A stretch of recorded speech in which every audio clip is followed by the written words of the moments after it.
रघु आपला लाडका बैल घेऊन रत्न्याला घेऊन आपल्या बहिणीच्या गावी गेला होता. तिथे बहिणीच्या शेतात पेरणी चालू होती. त्यासाठी रघुने आपला बैल बहिणीच्या गावाला नेला होता. 2-4 दिवस झालं पेरणी चालू होती. रत्न्या न दमता न थकता चालत होता. बहिणीच्या शेतात बैल नसल्याने दरवर्षी रघु आपला बैल घेऊन बहिणीची पेरणी करून द्यायचा.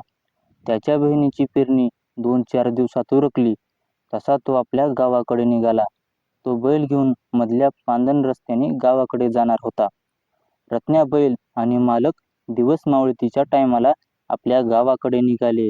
ते दोघेजण पांदण वाटचा रस्ता तुडवत पटपट पुढे सरकत होते.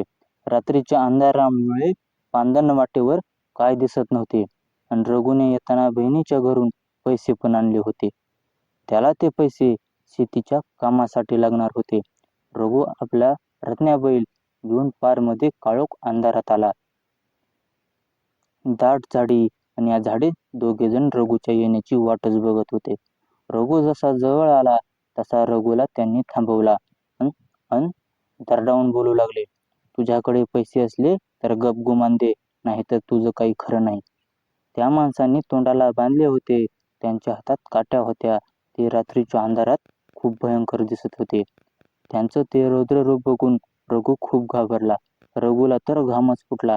तसा रघु म्हणाला, मालक, मी गरीब शेतकरी, माझ्याकडे कुठले पैसे? तसं त्यातल्या एक जणांनी म्हटले, तसा तो ऐकायचा नाही, थांब तुला धावतो. म्हणून त्याने रघुच्या खिशात हात घातला. तसा रघु अंग झटकून मागं सरकावला आणि म्हणू लागला, तुम्हाला मी नाही म्हणून सांगतोय ना पैसे माझ्याकडे, तुम्ही उगाच का माझ्या मागे लागला? सरका व्हा बाजूला, मला माझ्या गावाकडे जायचं आहे. माझी मुलं बाळ माझी वाट बघत आहेत. सरका व्हा बाजूला, माझी वाट मोकळी करा. तसं लगेच एकाने रघुच्या डोक्यावर काठीचा मारा केला. तसा रघु जोरात ओरडला. रात्रीच्या शांत अंधारात रघुचा आवाज चांगलाच घुमला. पुढे चाललेल्या रत्न्या बैलाने मागे वळून बघतो तर काय, दोघेजण त्याच्या मालकाच्या अंगावर काठीने वार करत होते. हे दृश्य पाहून रत्न्याच्या रागाचा पारा भराभर वर चढला. आता त्या 2 चोराचं काही खरं नव्हतं. आपला मालक संकटात आहे.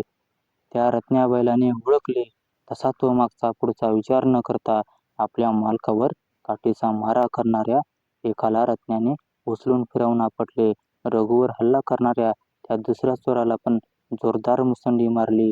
अचानक त्या दोघांना रत्न्या बैलाने मारले. ते दोघेजण रात्रीच्या अंधारात पळून गेले. मग रत्न्या बैल रघुचा बॉडीगार्ड असल्यासारखा रघुपाशी येऊन थांबला. रघु मात्र रत्न्या बैलाकडे आश्चर्यचकित होऊन बघू लागला आणि त्याच्या गळ्यात गळा घालून थोडं थोडं रडू लागला. तो जणू म्हणत होता, रत्न्या, आज तू मला खरंच वाचवले. तू नसतास तर माझं काही खरं नव्हता. तू देव होऊन आलास. तू देव